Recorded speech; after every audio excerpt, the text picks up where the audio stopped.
Assalamu alaikum. In this lecture, we are going to discuss about formal and informal forms of communication. We might have heard about these terms, what is formal communication and what is informal communication. And we have a certain idea that where do we need formal communication and where is informal communication used.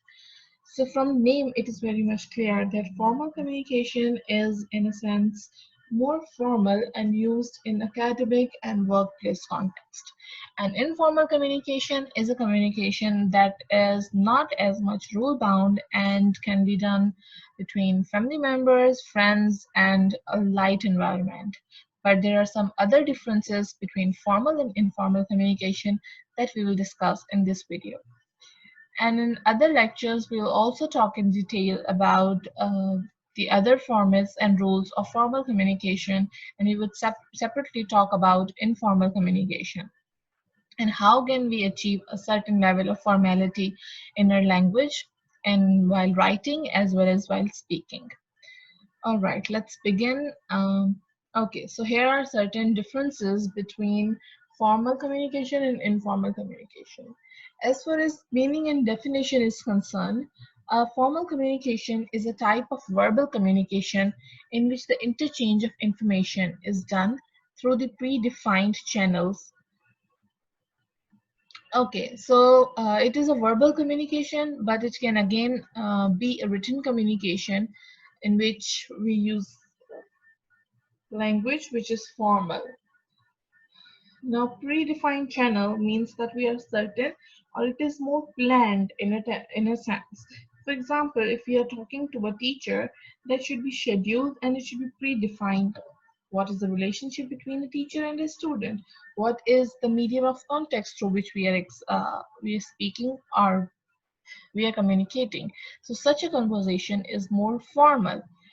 However, the communication which is not pre-planned and it's just flow of information without any schedule, without any specific medium of contact is called informal communication. A type of verbal communication in which the interchange of communication does not follow any channel. The communication stretches in all directions.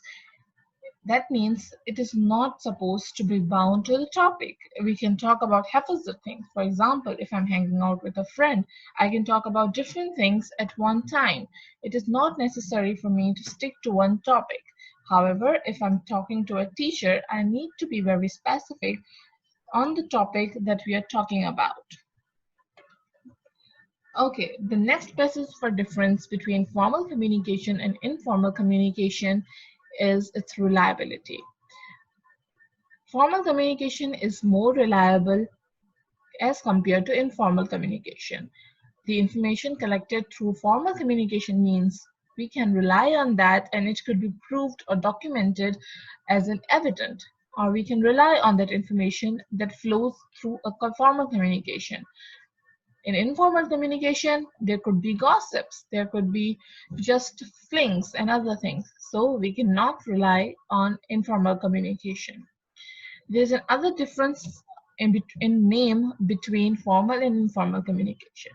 Formal communication is usually called official communication, while informal communication is called grapevine communication because it is a sideline communication over a glass of drink or something like that. So this word name basically comes in such a context that it is informal communication over dinner, over some like when we are meeting or eating. However, formal communication takes place in a proper setup of a meeting. The differences between formal communication and informal communication is the advantages. What is the advantage of formal communication? Where do we use it? It is effective due to timely and systematic flow of information. Now, formal communication like emails, like meetings, they follow a particular pattern. They are followed in a systematic order and they are timely. So formal communication has these advantages over informal, while informal communication has its own advantages. For example, it saves the cost of organization as there are there is a side ways through which information flows.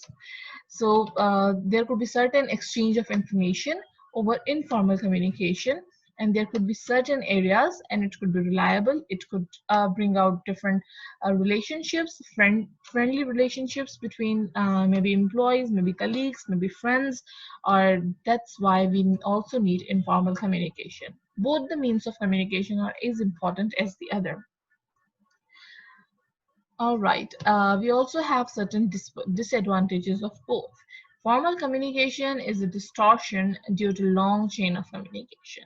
Whenever we have to formally communicate something, there is a long, lengthy procedure that we have to follow. However, informal communication is quick as that compared to that because it does not require a formal systematic flow. Informal communication has its own disadvantage. Its disadvantages: through informal communications, rumors could be spread, and we cannot rely on informal communication as much as we can rely on formal communication.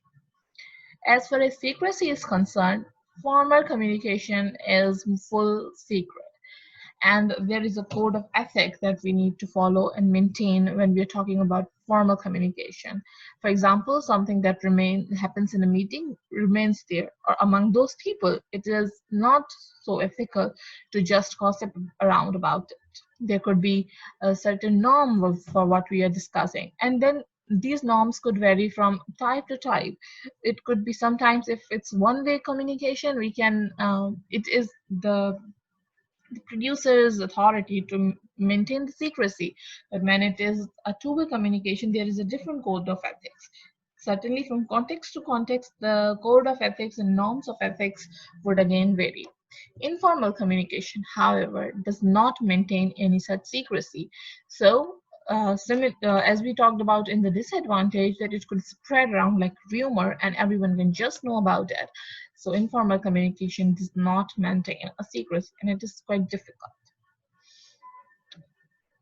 Flow of information, we talked about it, that informal communication, there are predefined channels, and in informal communication, it can move freely.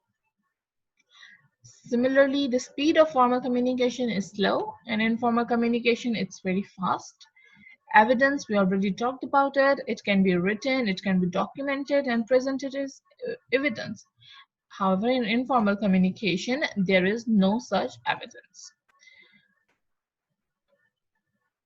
So these were a few differences between formal communication and informal communication. Now in next lecture we will discuss in detail the format and how can we improve our level of formality in our communication. Thank you.